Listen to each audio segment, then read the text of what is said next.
Welcome to ஆத்மா. ஒரு புள்ளியில் தொடங்கி பின்பு அதுவாகவே மாறி மாறி தன்னைத்தானே செதுக்கிக் கொண்டு உருவாக்கப்பட்ட இந்த பிரபஞ்சத்துடன் கேள்விகளே இல்லாத பதில்களும் உண்டு, பதில்களே இல்லாத கேள்விகளும் உண்டு. ஒரு காரணம் காரியத்தில் முடிகிறது, அதே காரியம் மற்றொரு காரியத்தை நோக்கி நகர்கிறது. இதை நியூட்டன்ஸ் தேர்ட் லா என்று விஞ்ஞானம் சொல்கிறது. இதையே விதி தன் பாதையை தானே தேடிக்கொள்ளும் என்று மெய்ஞானமும் சொல்கிறது. எந்த ஒரு சம்பந்தமும் இல்லாமல் ஒருவருக்கு ஒரு காரியம் நடக்கும் என்றால் அது நியூட்டனின் விதியா, அல்லது மெய்ஞானத்தின் விதியா, அல்லது மனிதனின் சூழ்ச்சியா? இப்படிப்பட்ட ஒரு கதையைத்தான் இங்கே பார்க்க போகிறோம். வாருங்கள், ஒரு புதிய ஆத்மாவிற்குள் செல்லலாம்.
அக்கா பிஸ்கட் எடுத்துக்கப்பா.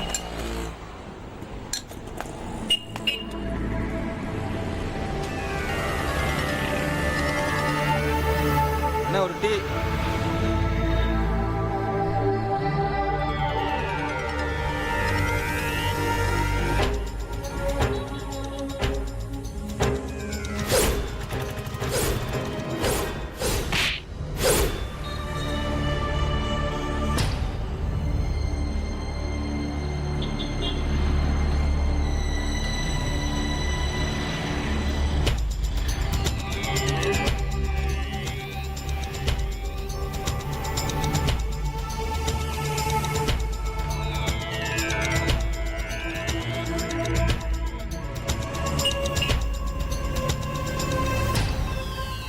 ஒரு பேப்பர் கொடுங்க.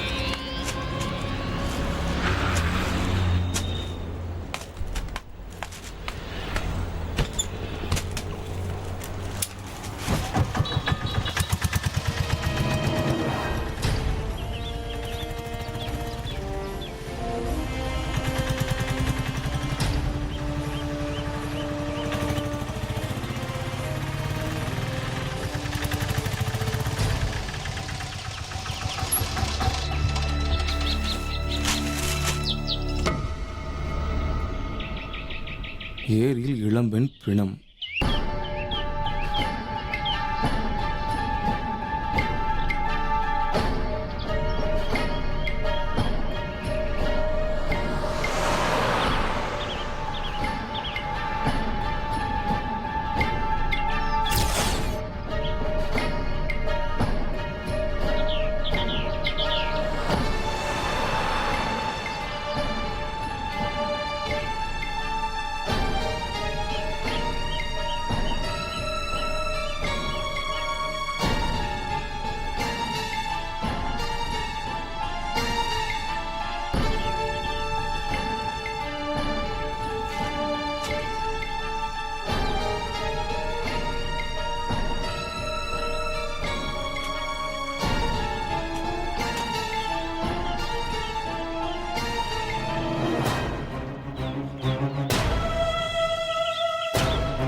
யோ, என்ன ஓவரா குடிச்சிட்டு இருக்க?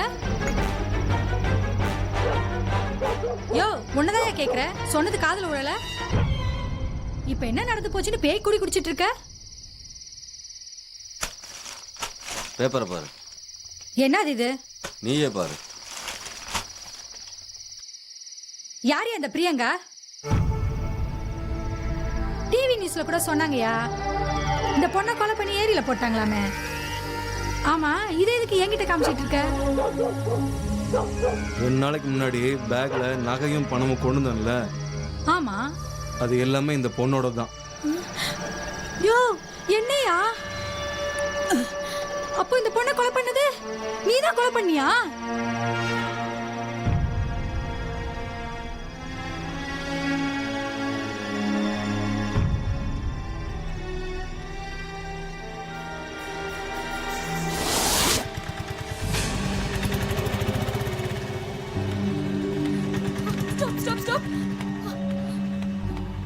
அண்ணா, ரயில்வே ஸ்டேஷன் போகணும்.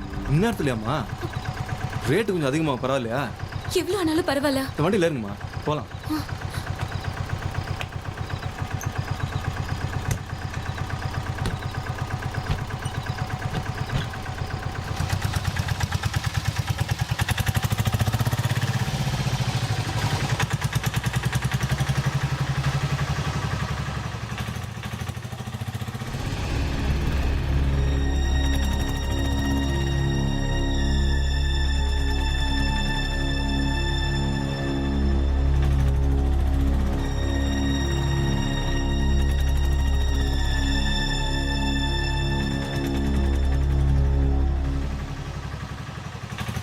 ஹலோ நரேன். சொல்லு பிரியங்கா. கிளம்பிட்டா? Okay okay. இன்னும் ½ hour ட்ரெயினை பிடிச்சிருவேன். சரி, பார்த்து பத்திரமா வா. காலையில உன்னை எக்மோர்ல பிக்கப் பண்ணிக்கிறேன். அப்புறம் நரேன், என்ன பிரியங்கா சொல்லு. நாளைக்கு நம்ம கல்யாணத்தை ரெஜிஸ்டர் பண்ணிடுவோம். அதை பார்த்துக்கலாம் பிரியங்கா. நீ முதல்ல பத்திரமா வந்து சேரு. ஓகே? பாத்துக்கலான்னு அலட்சியமா இருந்துராத நரேன். என் வீட்டு ஆளுங்களை பத்தி உனக்கு நல்லாவே தெரியும்ல. ஒரு நாள் விட்டா கூட எப்படியாவது நம்மளை கண்டுபிடிச்சு கொண்டுடுவாங்க. இப்ப மட்டும் நான் கிளம்பலன்னு வெய்ய, வேலைக்கே ஆகாது. நாளைக்கு காலையில எவனோ ஒருத்தனை கூட்டிட்டு வந்து எனக்கு தாலி கட்ட வச்சிருப்பாங்க. தெரிஞ்சுக்கோ, நீ எதை பத்தி யோசிக்காத நரேன். நம்ம கல்யாணத்துக்கு தேவையான நகை பணத்தோட தான் நான் வரேன். உன்னை யார் பிரியங்கா அதெல்லாம் எடுத்துட்டு வர சொன்னது? எல்லாமே கல்யாணத்துக்குன்னு இருந்தது தானே, அதுக்கு விட்டுட்டு வரணும். இது என்ன சினிமாவா கட்டின புடவையோட வரதுக்கு? நீ டென்ஷன் ஆகாத. சரி, ட்ரெயின் ஏறிட்டு எனக்கு கால் பண்ணு. சரி.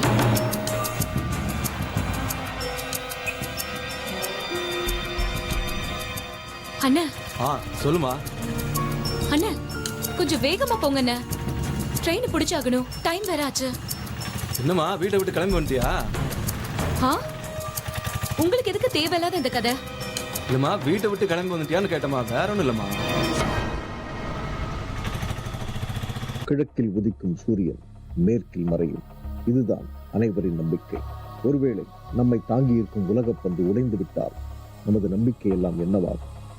அப்படிப்பட்ட நம்பிக்கையோடுதான் பிரியங்கா தன் காதலனை கரம் பிடிக்கப் போகிறோம் என்று வீட்டை விட்டு வெளியே வருகிறார். ஆனால் அவள் கொலை செய்யப்பட்டாள் என்ற செய்திதான் செய்தித்தாளில் வெளிவருகிறது. இதை பார்த்த ஆட்டோக்காரன் பயந்து போகிறான். உண்மையிலேயே அவன் பயப்பட காரணம் என்ன? ஒருவேளை பிரியங்காவை ஆட்டோக்காரன் தான் கொலை செய்திருப்பானா, அல்லது வேறு யாரோ கொலை செய்ததை அந்த ஆட்டோக்காரன் பார்த்திருப்பானா? இந்த காரியத்திற்கான காரணம் என்ன? காதலனோடு சேரப்போகிறோம், நினைத்த வாழ்க்கை கிடைக்கப் போகிறது என்ற சந்தோஷம் ஒரு புறம் இருக்க, அது கிடைக்கும் வரை எந்த தடங்களும் இல்லாமல் இருக்க வேண்டும் என்ற பதபதைப்பு யாருக்கும் தெரியாமல் எல்லாவித எதிர்பார்ப்புகளோடு வீட்டை விட்டு வெளியேறி ஆட்டோவில் ஏறிய இவளுக்கு நினைத்த வாழ்க்கை அமைந்ததா? செய்தித்தாள்களில் வந்த செய்திகள் நிஜமென்றால் இவள் விரும்பிய வாழ்க்கை இவளுக்கு கிடைக்கவில்லை என்று தோன்றுகிறது. அப்படியானால் பிரியங்காவுக்கு என்ன ஆயிற்று? வாருங்கள், இந்த மர்மங்களை களைய ஆத்மாவிற்கு போகலாம்.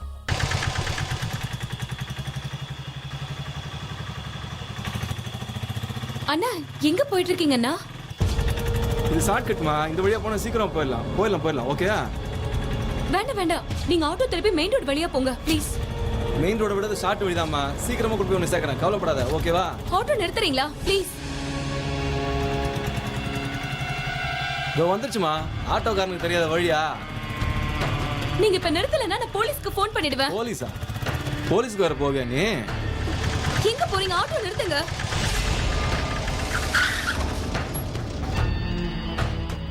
இறங்க. ஆச்சி இறங்குடி. ஆட்டோ கீழே இறங்குன்றா. போலீஸுக்கு போவியா நீ? அண்ணா நீங்க வேற குடிச்சிருக்கீங்க. பிரச்சனை எதுவும் வேணாண்ணே. என்ன ரயில்வே ஸ்டேஷன்ல இறக்கி விட்டுருங்க ப்ளீஸ். கண்டிப்பா இறக்கி விடுறேன். அதுக்கு முன்னாடியே உன் இருக்கிற நகை பணத்தெல்லாம் என்கிட்ட கொடுத்துரு. அண்ணா தயவு செஞ்சு என் நிலைமையை புரிஞ்சுக்கோங்கண்ணா. நிறைய போராட்டத்துக்கு அப்புறம் இப்போதான் ஒரு புது வாழ்க்கையை தேடி போறேன். என் கனவை கலைச்சிடாதீங்க ப்ளீஸ். ஹெல்ப் பண்ணுங்கண்ணா ப்ளீஸ். உங்க தங்கச்சி மாதிரி நினைச்சுக்கோங்க அண்ணா. மரியாதையா நான் ரயில்வே ஸ்டேஷன்ல விட்டுருங்க, இல்லன்னா நான் கண்டிப்பா போலீஸ்க்கு ஃபோன் பண்ணுவேன். போலீஸ் வரைக்கும் போவியா நீ? போன கூட போன் இருந்தா தானே போலீஸ் கூப்பிடுவேன். போடா நீ. குடுறே. பேங்க விடுறே. பேக்க விடுங்க. மயில இறங்க போடாது. எல்லாம் ஆட்டோ தான் சரி பண்ணுவாங்க. குடுறே. அந்த பொண்ணை தள்ளி விட்டு அந்த நகையை பணத்தை எடுத்து வந்துட்டேன். அதுக்கப்புறம் தான் அந்த பொண்ணை யாரோ கொலை பண்ணிருக்கணும். யோ, அந்த பொண்ணு நீதான் கொலை பண்ணனு போலீஸ் உன் மேல சந்தேகப்படாதா? வாய்ப்பில்லை பரிமளா. எப்படி சொல்ற? ஆமா, அந்த பொண்ணை கொலை பண்ண கொலைகாரன் தான் நகையும் பணத்தை எடுத்துருப்பான்னு போலீஸ் சந்தேகப்படும். ஆமா இல்ல?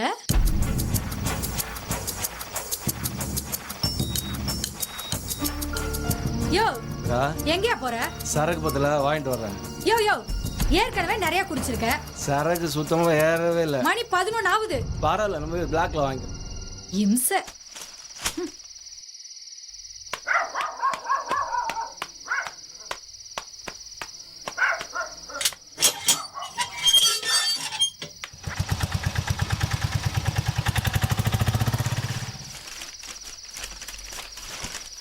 இப்பதாம்மா வெளியே போறாரு.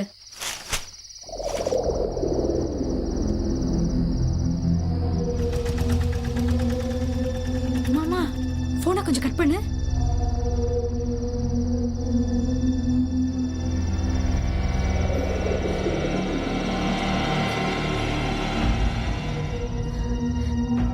அன்பும் இரக்க குணமும் காட்ட வேண்டிய மனிதன் அரக்க குணத்தை கொண்டால் அந்த பாவத்தை யாராலும் தடுக்க முடியாது. புது உலகத்தையும் புதிய வாழ்க்கையையும் பார்க்க கிளம்பிய பிரியங்கா ஏதோ ஒரு காரணத்தினால் கொலை செய்யப்பட்டிருக்கிறார். பணத்தையும் நகைகளையும் பறித்த ஆட்டோக்காரர் தான் கொலை செய்யவில்லை என்று தன் மனைவியிடம் கூறுகிறார். ஆனாலும் பிரியங்கா கொலை செய்யப்பட்டிருக்கிறார். உண்மையிலேயே பிரியங்காவின் கொலைக்கு யார் காரணம், என்ன காரணம் பார்க்கலாம் ஒரு சிறிய இடைவேளைக்கு பிறகு. இது ஆத்மா. வெல்கம் பேக் டு ஆத்மா. கடவுள் படைத்த உயிர்களிலேயே மனித உயிர் மகத்தானது, உன்னதமானது என்பார்கள். ஆனால் அந்த உயிரை அர்த்தமில்லாத காரணங்களுக்காக அவன் இழக்கிறான் என்பது கொடுமையான ஒரு விஷயம். பிரியங்காவின் மரணத்திற்கு யார் காரணம் என்று தெரியவில்லை. அந்த முடிச்சு அவிழும் ஆட்டோ டிரைவர் காளியப்பன் மரணம் என்ற இன்னொரு முடிச்சு தொடங்கியது. அவனது மரணம் அவன் வாங்கி வந்த செய்தித்தாளிலேயே இருந்ததுதான் குழப்பத்தை ஏற்படுத்தியுள்ளது. அதுவும் அவன் உயிரோடு இருக்கும் பொழுது. இந்த மர்ம முடிச்சுக்கள் அவிழுமா? பார்க்கலாம்.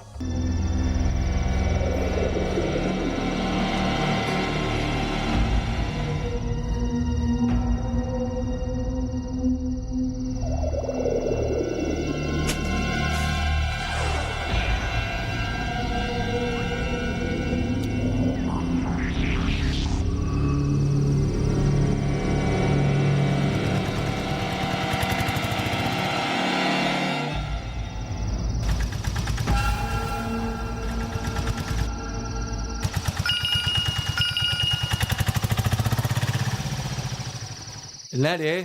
யோ, நீ எங்கயா இருக்க? சொல்லு. நீ செத்துட்டேன்னு பேப்பர்ல போட்டிருக்கியா? என்னடி சொல்ற? யோ, ஆமாயா, கொஞ்ச நேரத்துக்கு முன்னாடி நீ காட்டினியே அந்த பேப்பர்ல தான் போட்டிருக்கு. என்னது? நான் செத்துட்டேன்னா? நிஜமாதாயா? உன் போட்டோ கூட போட்டிருக்கு. பயமா இருக்கியா?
மாட்டேன்டா.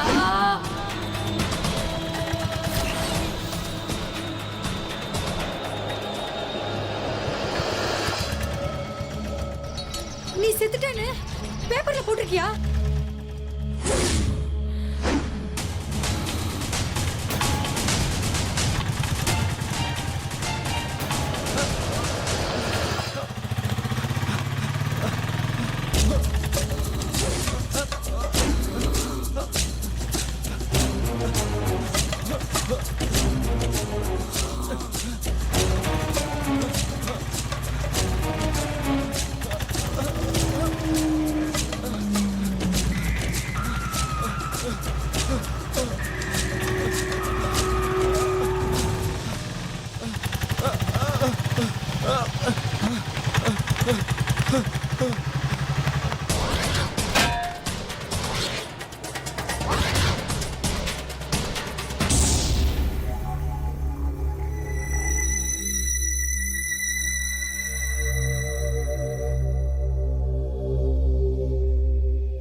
விட மாட்டேன்டா. உங்களை யாரையும் விட மாட்டேன். ஒவ்வொரு உயிரா உருவி எடுப்பேன்.